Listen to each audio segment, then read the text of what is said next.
Before you accept bladder prolapse, leaking, or tailbone pain, even constipation as just part of being a woman, watch this. Because the women who wait the longest to get help often tell me the exact same thing. I wish someone had explained this to me years ago. Years of wearing pads, years of mapping out every bathroom they go to, years of avoiding workouts they love, years of sitting carefully because their tailbone hurts, years of pushing and straining on the toilet because they thought that was the normal thing to do, years of feeling pressure, heaviness, or like something is falling out while hoping you would somehow get better on your own. And here's what frustrates me as a therapist. Most women are told these symptoms are unrelated to each other. The leaking is one issue, go see a urologist. The prolapse is another, go see your OB. The constipation is separate. The tailbone pain is its own problem. So they spend years chasing symptoms instead of understanding what the body is actually trying to tell them. But what I see all the time with these symptoms is that they are connected. In our clinic at Arancia, I rarely see bladder prolapse without changes in pelvic floor function. Very rarely see leaking without pressure management issues somewhere else in the system. And I very rarely hear someone complain about constipation or forced bowel movements without finding other pelvic floor symptoms hiding beneath the surface. Today, I'm going to explain why bladder prolapse, leaking, tailbone pain, and difficulty having bowel movements are often connected. Why so many women continue struggling despite doing exercises and Kegels, and most importantly, what can actually be done about it. So let's start with the bladder prolapse. So a bladder prolapse occurs when support around the bladder changes and the bladder begins descending downward into the vaginal canal. So it starts to come all the way down sometimes. The pressure changes and it can feel like a heaviness, a bulging, a sensation that something is falling out. Some notice symptoms only during exercise.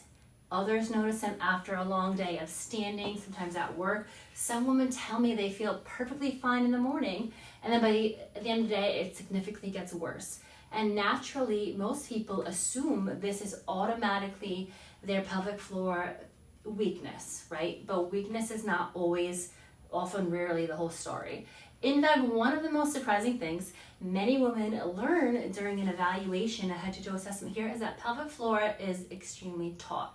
The muscles are gripping all day long, bracing, protecting, holding tension without even realizing it. So a muscle that never fully relaxes, it can't function efficiently when it actually needs to work.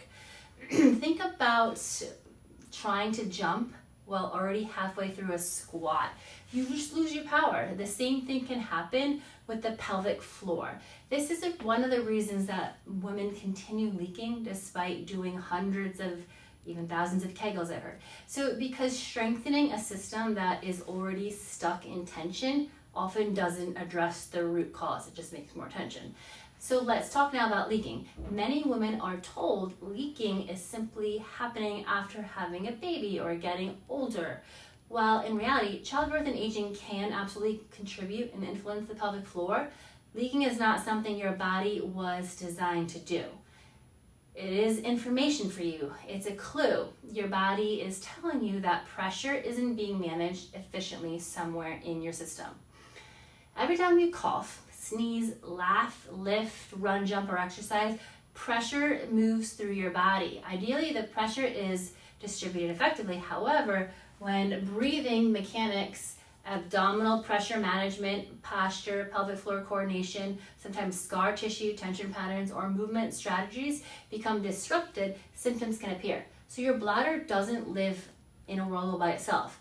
The pelvic floor doesn't function in isolation either, and everything is connected to each other. So that brings us to tailbone pain. This is one of the most overlooked pieces of the puzzle. Many women never realize that the pelvic floor attaches directly to the tailbone right here.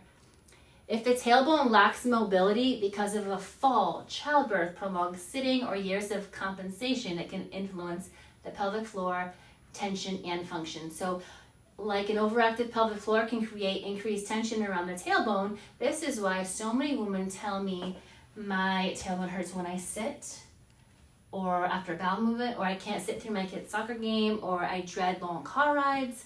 I need to constantly shift positions to get comfortable, yet nobody has ever explained why it may be happening in the first place. So let's discuss something what women rarely talk about openly. Forced bowel movements. So this comes up a lot in the clinic. If you regularly have to strain, push, hold your breath, rock back and forth, or elevate your feet, sit on the toilet for long periods to try to empty your bowels, you may be needing to work on coordination in the pelvic floor. Like something isn't working correctly as it should. A healthy bowel movement should not require a wrestling match, right? But when many women have normalized straining because they've been doing it for years, the problem then repeated straining creates is significant downward force and pressure through your pelvic floor and organs. Over time, this can definitely contribute to worsening a prolapse symptom, increased pressure, hemorrhoids, pelvic floor dysfunction, and additional strain throughout the system. Many women immediately focus on fiber. Men too, by the way, water supplements, and while those can absolutely help, important question often gets overlooked in my opinion. So can your pelvic floor actually relax when it's supposed to? Just like your bicep needs to contract and relax, your pelvic floor needs to know when it has support and when to let go. So if coordination isn't working right, if it's disrupted, emptying can be very difficult, your bowels. This is exactly why we evaluate your whole body, every system.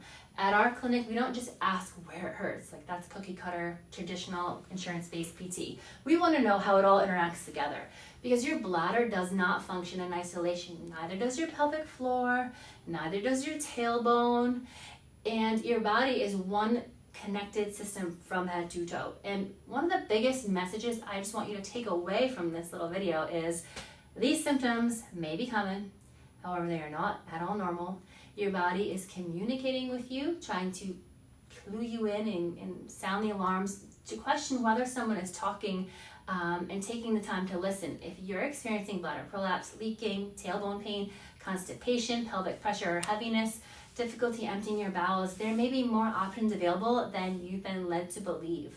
If you'd like to learn whether our approach here at the clinic at Arancia may be right for you, schedule a complimentary discovery call, a discovery visit over Zoom with our team. We'll discuss your symptoms, answer your questions, and help you determine the best next step for your unique situation. If you found this video helpful, please make sure to share it with a friend. Subscribe every week. I'll continue to share updates on pelvic health, chronic pain and fascia, postpartum recovery, regenerative care like stim pods, shockwave, red lights, and what your body is trying to tell you. So I'll see you in the next video.